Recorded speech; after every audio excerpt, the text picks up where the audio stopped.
অনেক কিছু কাজেরই ট্রিটমেন্ট আমি দিতে পারি ভালো। মনে করেন যে অনেকের যে বউ চলে জায়গা একটা ছেলের সঙ্গে, অনেকের প্রেম ভালোবাসায় ব্যর্থতা আছে, তাদের আমি 72 ঘন্টার ভিতরে ইনশাআল্লাহ রহমতে 72 ঘন্টার ভিতরে সমাধান করে দিই। এরা হলো রাহুর হার। আচ্ছা এই আচ্ছা হার দিয়ে আমি মানুষকে জিন সাধন করি। আচ্ছা আমি আচ্ছা বোতল জিন সাধন করে সাগরে নিক্ষেপ করি। আচ্ছা আচ্ছা মানুষ বান মারে, নষ্ট করে, সেই রোগের কাজ করি আমি, এগুলো বোতলে ভরে মানুষ চালান করে দিই আচ্ছা নদীতে। কথা বুঝতে পারছেন?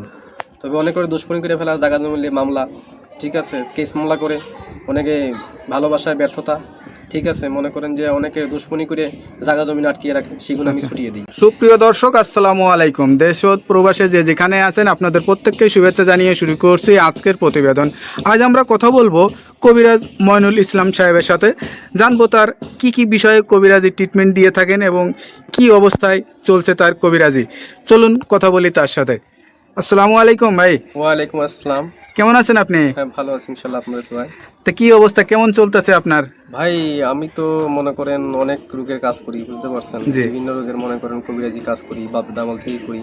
আমার শিক্ষা জীবন হলো কামরুকামি, কাসামে, পানামে, মেঘালয়, অরুণাচল, মিজোরাম থেকে আমি শিক্ষা করে আইছি আন্দামান দ্বীপপুঞ্জে, ভারতবর্ষের। সেখানে আমি শিক্ষা করছি কুড়ি চালান, হাড্ডি চালান, মানুষের বিভিন্ন রোগ উপকার করি। যেমন মানুষের মনে বান মারে। আচ্ছা আচ্ছা, এই যে আপনার রাতে যে দেখা যাচ্ছে কড়ি হাড্ডি, এটি আসলে এইগুলোর মাধ্যমে চালান দিয়ে ট্রিটমেন্ট দিয়ে থাকেন নাকি? আসলে আমার শিক্ষা জীবনে পাইছি, ঠিক আছে। এখন মানে যে রোগী আসে সেটা কি ধরনের রোগী বেশি আসে আপনার কাছে? মনে করেন যে অনেকের মনে করেন যে বান মারি ফেলায় অনেকে।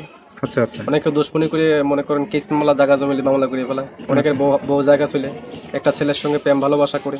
আচ্ছা, সেই কাজের জন্য আমি বেশি জড়িত। আমি মনে করেন যে আমি জিন সাধকের মাধ্যমে, আমি চালানোর মাধ্যমে কাজটা করি। এই ট্রিটমেন্ট অনেকে আবার জিনে ধরে, বউতে ধরে না, জিনে, হ্যাঁ জিনে আসর করে সেগুলো আমি আবার ছাড়িয়ে দিই। আচ্ছা আচ্ছা, মনে করেন যে আবার মনে করেন অনেকে দুশ্মনী করে বান মারি ফেলা অনেকে, ঠিক আছে, সেগুলো আমি ছাড়িয়ে দিই। আচ্ছা আচ্ছা, তো এই ট্রিটমেন্ট করার জন্য আসলে কি মানে করা লাগে? আপনি কোনো টাকা পয়সা নেন নাকি আসলে কি সিস্টেমে করেন? লাগে না, তবে মনে করেন টাকা পয়সা লাগে না, আমি ফ্রি করি। তবে যদি কোনো কিছু লাগে দরকার, সেগুলো আমরা বলে দিই মোবাইলের মাধ্যমে। যদি কিছু আয়োজন লাগে সেটা দ্বারা পেমেন্ট করে আমি কাজটা করে দিই। আচ্ছা আচ্ছা, তো বিধমে আমার টাকা পয়সা দেওয়া লাগে না। আচ্ছা, এটা ধরেন অনেকে আসতে পারে না, অনেকে দেখা যাচ্ছে যে মানে যোগাযোগ করতে পারে না, তাদেরকে কিভাবে ট্রিটমেন্ট? আমি মোবাইলে ট্রিটমেন্ট করি বেশি। আমি আন্দামান, অরুণাচলের, তারপরে মনে করেন শ্রীলঙ্কা, বিভিন্ন দেশের কাজ আমি মোবাইলের মাধ্যমে করি। যেমন দুবাই, মালয়েশিয়া, জার্মান, ঠিক আছে, ফিলিপাইনি, সৌদি আরব, কাতার, আচ্ছা, এগুলো কাজ আমি মোবাইলের মাধ্যমে করি। মানে মোবাইলের মাধ্যমে আপনি আসলে চিকিৎসা দিয়ে থাকেন? হ্যাঁ।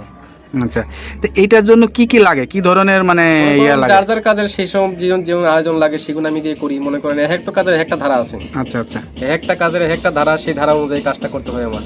এবার কার কোন লাগে, তার কি নাম, বয়স, কিরকম গায়ের রং, কিরকম উচ্চতা, এগুলো দেখে আমি কাজ করতে হবে, তার আয়োজনটা বলতে হবে। তো এই যে ধরেন এখন আসলে যে যুগ জামানায়, এই যুগ জামানায় আসলে কিন্তু কবিরাজের উপরে মানুষের আস্থাটা হারিয়ে যাচ্ছে। এটার কারণ কি? অনেক যে মনে করেন যে ধান্দামি কবিরাজ বাড়িছে, ঠিক আছে, নাম ভাঙিয়ে তারা খায়, বিভিন্ন কাজকর্মে ব্যাফল হয়, তার জন্য ভালো ভালো কবিরাজের দুর্নাম হইতেছে। আচ্ছা আচ্ছা, তো হ্যালো ভিউয়ার্স, আসলে একজন মানে কবিরাজের কথা শুনলেন, তার ভিতরে যে নৈতিকতা বা যে সত্যতা বা যেটা আছে সে সব কিছুই বললো। তার কথার ভিত্তিতে আপনারা আসলে বুঝতে পারছেন তার কাছে কি পরিমাণের লোক আসে বা কি বিষয়ে ট্রিটমেন্ট নিয়ে থাকে।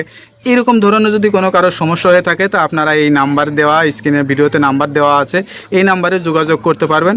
আশা করি আল্লাহর রহমতে সুফল পাবেন ইনশাআল্লাহ।